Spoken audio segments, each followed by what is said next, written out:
Apple is currently running a massive psychological experiment on its customer base, and it all comes down to a $500 price gap. For years, if you wanted a brand new Mac experience, you knew you had to cross the $1,000 threshold. But with the launch of the MacBook Neo at $599, Apple has completely fractured their own lineup. Right next to it sits the new M5 MacBook Air at $1,099. On paper, this looks like a simple budget choice. But if you actually dig into the hardware architecture, you realize Apple has built two laptops that look identical on a table but live in two entirely different computing eras. If you're looking at that $599 price tag and assuming it's too good to be true, or looking at the $1,099 Air and assuming you're getting ripped off, we need to talk. Because once you strip away the aluminum marketing, one of these machines is a brilliant masterclass in efficiency, and the other is a calculated exercise in artificial limitations.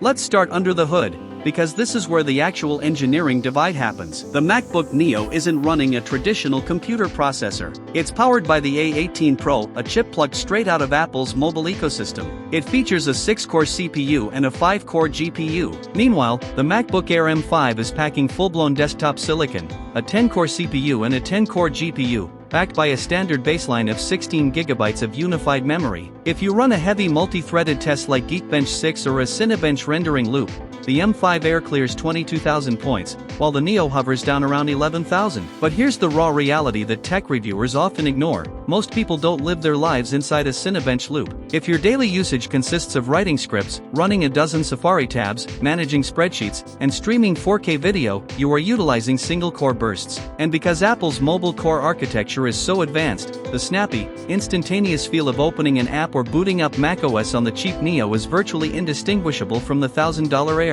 The A18 Pro isn't slow, it's just specialized for bursts rather than sustained heavy multi-core workflows. Where you actually start paying for that $500 discount is in the physical hardware trade-offs. Let's talk about the display panel. The M5 Air features a 13.6-inch liquid retina screen pushing a crisp 2560 by 1664 resolution. It covers the full P3 white color gamut, meaning if you're color grading video or editing photos for print, what you see on screen is accurate to industry standards. The Neo drops down to a smaller 13-inch panel with a lower 2408 by 1506 resolution.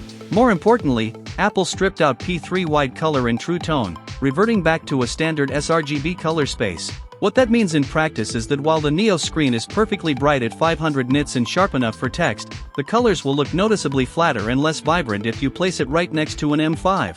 But let's be honest about the Air, too.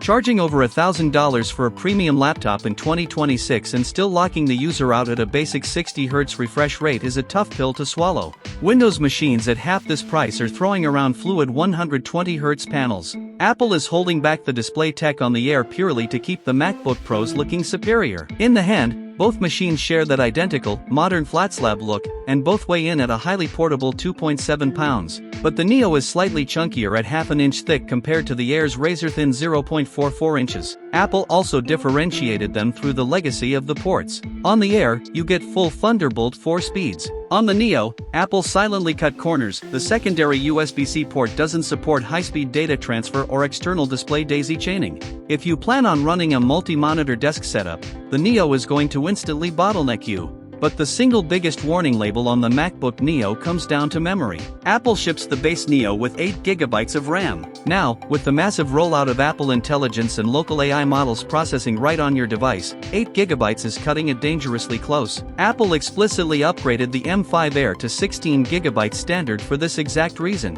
If you buy the Neo today, the first month will feel flawless. But a year from now, as software updates become heavier and background AI tasks demand more local memory, that 8 GB of RAM is going to force the system to constantly swap data to the SSD. It will run warmer, and you will see micro stutters when multitasking heavily. The M5 Air is an investment in headroom. The Neo is a snapshot of what is acceptable right now.